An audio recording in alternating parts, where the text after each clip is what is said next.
I can claim, however, no credit whatsoever for the splendid guests that we have for you tonight.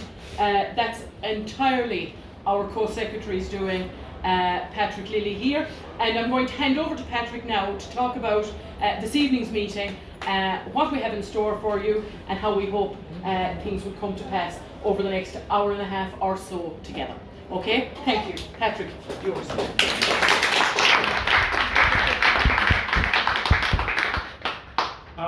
I'm Patrick, and I'm the co-secretary with Maggie of this branch. One reason why I'm so excited about tonight is that last year Pancho, Caroline stood here for Labour in the West End ward, and we won it for the first win in this ward for 50 years, where Pancho got across the finishing line. Here, here. One of the reasons I think we did so well, other than we were great candidates, we worked really, really hard, was that we were extremely proud to support Europe in that election. We put on our literature all the way through how we support European workers. We actually went further than the Labour Party and said that we support single market access, we support the customs union, and it helped us push back against Liberal Democrats. Now we've seen what happens when we don't push back against them, so we need to bear that in mind. So it was absolutely fantastic. Since then, we've now begun to get a community of people in this area, right from Hyde Park through to here, and we're looking at perhaps Hyde Park as a target next time. So it's just fantastic. Got lots of lovely people in the branch, lots of visitors from other branches, and one or two people who aren't in any branch at all, I suspect. So the two guests tonight are Anne and Andrew. Anne Pettifer is a local member who is an economist, and I studied economics, and one of the biggest tests for an economist is, can you predict what's going to happen? And I think the Treasury and all the other economists failed to predict the crash, but one or two people got it right, and that is the test of a good economist. So I'm very, very proud. She also was a co-author of a paper called The Green New Deal in 2008, which is now entering the lexicon of vocabulary politics from here right across to Washington. So Anne has very kindly agreed to introduce Andrew because I wanted to have as many names on the ticket as possible. I'm the promoter, and the more names you have on the ticket, the more people who come. So thank you. Anne and then Andrew.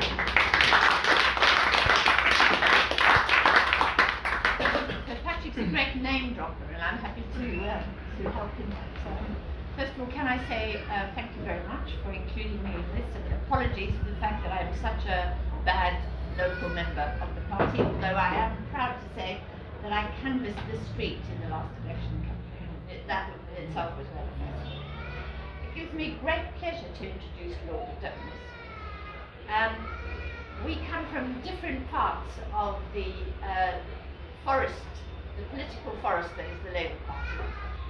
And we've arrived at the same place from a quite different trajectory, actually. I've been a Eurosceptic most of my life. I campaigned in 1975 against us joining the European Union. It was very clear to me well before 2016 that for us to leave at this stage would be disastrous in economic terms. And indeed, in political terms, for me the most important part of the debate is the political part of it around Europe. It's the politics of leave and the politics of what is going on in this process is what scares me the most. Anyway, I was on a platform with Lord Adonis at the Liverpool Labour Party conference, and I was really pleased to do that. Anyone who's read his Wikipedia entry, as I have, very diligently, will know that his life has he's been on a tremendous trajectory. It's quite a story, and I'd love you to tell us more. Born of a Cypriot father, he must have had quite a tough start in life, from what I can tell, and perhaps he'll enlarge on that.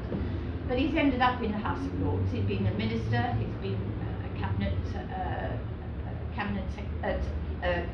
member of the cabinet, Gordon Brown's cabinet, and Tony Blair's, and he's a policy wonk, Oxford University, brilliant, and now in the House of Lords, and taking a leading role in the campaign for Labour to argue for Remain and to remain inside European Union. And I've read this book with his colleague Will Hutton, and I strongly recommend it to you all. And I hope he's going to talk to you tonight about A, why we should remain, and why it's both politically and economically important. And secondly, what we should be doing as activists in the Labour Party to turn our party into the right direction. I mean, I'm utterly dismayed at the dithering that's going on at the highest levels of the Labour Party. We need leadership on this. We've had leadership from Lord Adonis. We've had leadership from everyone, but we're not getting sufficient strong leadership, in my view, from both the trade union movement, but also the leader's office. So I am greatly honoured to welcome Lord Adonis here, and I hope that we can have a very lively and interesting debate. Thank you.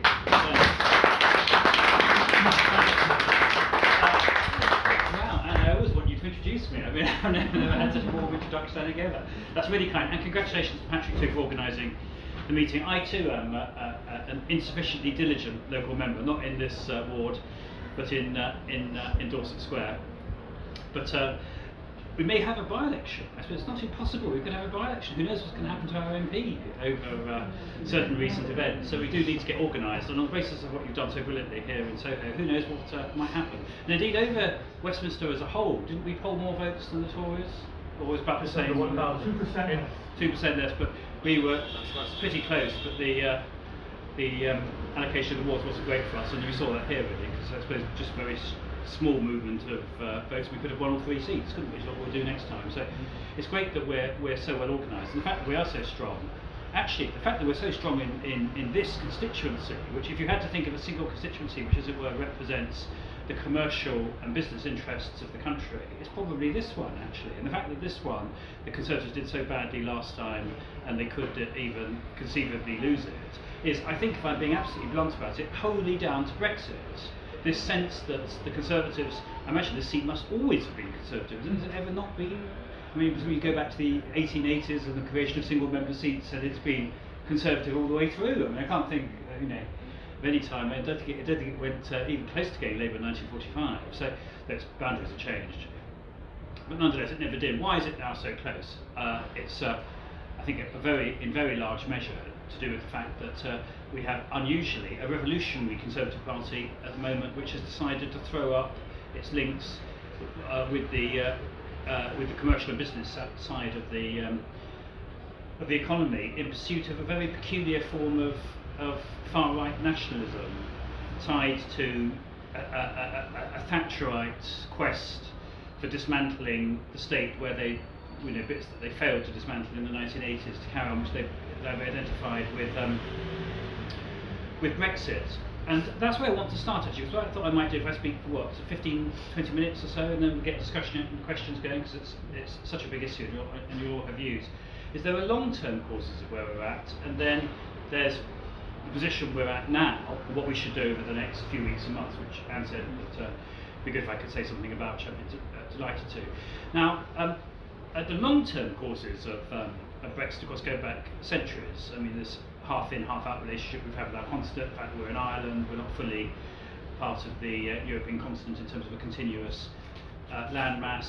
The fact that we've been had a representative system of government longer actually than any state in Europe, but continuously longer, more successfully than any state in Europe, with our current, roughly our current borders, except Switzerland, which has given us a sense of superiority, which I think has become increasingly unjustified, but nonetheless is still very much there. The Dunkirk spirit, you still hear it from people like Mark Francois. You'd think that we were, we'd fought the war and completed it last year, not sort of 75 years ago.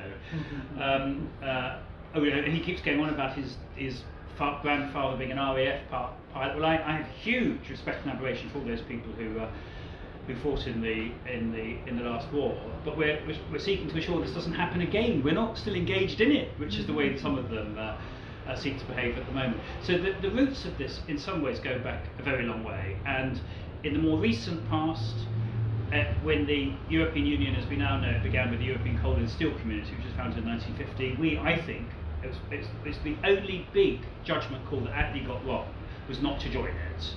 He got almost every other big judgment call right, all of the big welfare and social reforms, despite the fact that the economy was in a real mess. Proceeding with those in the NHS was inspired. He got decolonisation right. I mean, it was obviously awful what happened in India and Southeast Asia, but there was clearly no future for Britain as a colonial power, and beginning the process of decolonisation, which was very controversial at the time, was the right thing to do. He got defence and security right, the Atlantic Alliance, NATO, and not having any truck, as many people did at the time, thinking that you could have a long-term stable relationship with Stalin. He got all that right. He actually, the thing I'm writing my next book on, and by the way, I'm delighted to sign copies afterwards, and all of the proceeds are going, the profits are going to the European movement, so I'm not making any money out of it.